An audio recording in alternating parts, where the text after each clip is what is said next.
I have something I need to get off my chest a little bit that's been bothering me. And it's kind of a good opportunity to tell the audience that part of our mission is to bring people together a little bit, not be ultra partisan, ultra adversarial.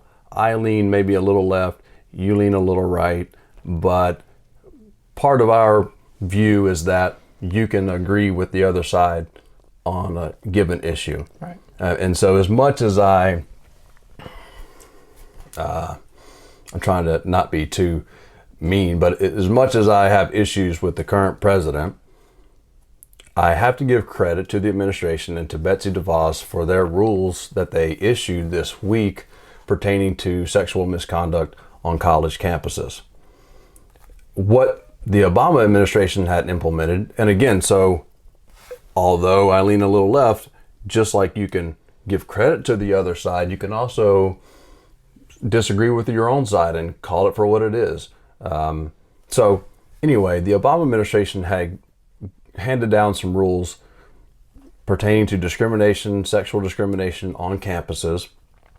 And you really didn't have to have much evidence at all to get a boy in trouble at college. There's actually this case that I read about earlier this week from Purdue where a girl said her boyfriend groped her in her sleep, and she didn't even have to issue a written statement. She was never questioned. There was not even, they didn't even pretend to give the guy due process, and he got in trouble. And so what the rulings or the new rules that Betsy DeVos and her administration handed down this week were to set up due process for boys on campuses. You can't really have justice without due process. So instead of it being under the Obama administration where you just have a preponderance of the evidence, you have to have clear evidence now, or moving forward, starting in a month or so, you're going to have clear evidence. The boy is going to be able to actually question the accuser, have an attorney. It's going to be more than just one person overseeing the case. So I thought these were awesome rules. We can look at the Me Too movement and look at a bunch of positive sides of it, but there's also the reality that not all women are damsels in distress that aren't capable of being vindictive or lying, just like all humans do and can. So I thought this was a great new ruling. And then Joe Biden, as soon as the rules came out, tweets out, "Oh, I'll overturn those as soon as I can get into office." And I just thought that was I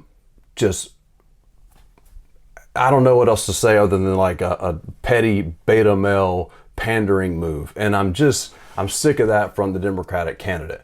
He's been in office for 30 years or more, and I still don't even know what he really stands for. He moves from issue to issue to issue, and now on this issue, facing his own accusations that he says aren't valid, he's not willing to give the same defense to college boys on campuses. It's, to me, hypocritical and just soft. I don't want someone that's just always pandering. And I'm like a lock to vote for Biden almost, and even I see the issues. So I know those that are more in the middle are definitely sitting there thinking, wow, this guy doesn't stand for anything. He just panders to the blue check marks on Twitter. And so I'm going to vote for Trump, even though he's imperfect. At least he has balls, and I know that's a sort of visceral way of looking at politics, but that's the reality, that you have to have some emotion. And I don't know, maybe I'm just rambling. It's so annoying with Biden. He doesn't hardly say anything that's courageous. He just panders and moves from issue to issue. And I'm not sure that the Democrats made the right judgment on picking him as the moderate to go against Trump. Right. I mean, to the point of the due process, I do agree with you that I think it's a better way to do things, as far as not letting the male in most of these situations sitting and waiting. Because that's ultimately what it was. The male or the accused would sit and wait for a ruling or wait for an investigator to complete whatever investigation and whatever they were looking into, and they had no way to defend themselves most of the time. At least this time they'd be able to cross-examine, they'd be able to get an external investigator to do, their side or their defense in a way. And I agree with you. I think this is a much better way to do things. Now, how Biden toned in on this, I don't know. I really don't know. Putting myself in his shoes, is that something that you side with or side against or even talk about? Maybe the better option would be to not even talk about it at all rather than disagree with it, because it kind of does put him in that situation where it's like, dude, you're in the same position that this topic's talking about. So I guess that's what I'm getting at, though. I hear what you're saying from a political standpoint. He has to be very careful. Can he say nothing? Maybe not. Can he take the side of DeVos?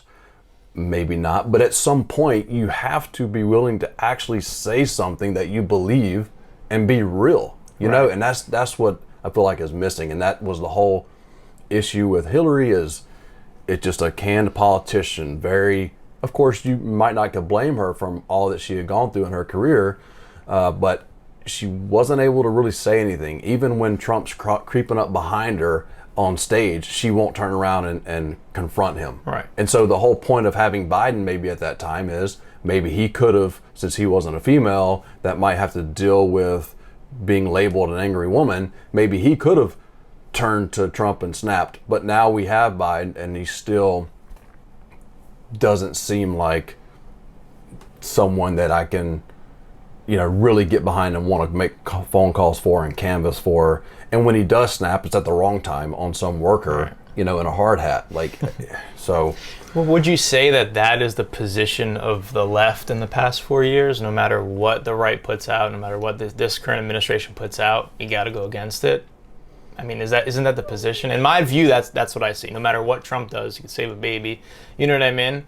That is a big part of it. Yeah, I mean, I think a lot of what goes on is worth them bashing him, but I do think there are things where maybe there's a new criminal justice legislation that's good for, let's say, the black community, and they still don't, put that in the headline typically or whatever. So I would agree with that, being what's taking place.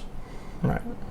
But those people in the middle, those undecided voters, they're not just running to Biden. He might be looking good right now in some national polls 6 months out or whatever, but they are going to be waiting to hear someone speak for them. You know what I mean? Like, there's a lot of those middle class people, those working class folks that are wanting to hear someone defend them or advocate for them, and not just the blue check marks on Twitter that are always offended about something. Right, and we've talked about this before, the fact that both these candidates at times just need to shut up.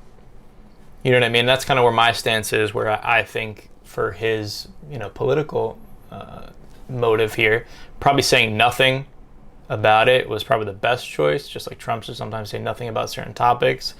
Right, if he felt like he couldn't be in favor of it, then don't say anything. But this is a real issue.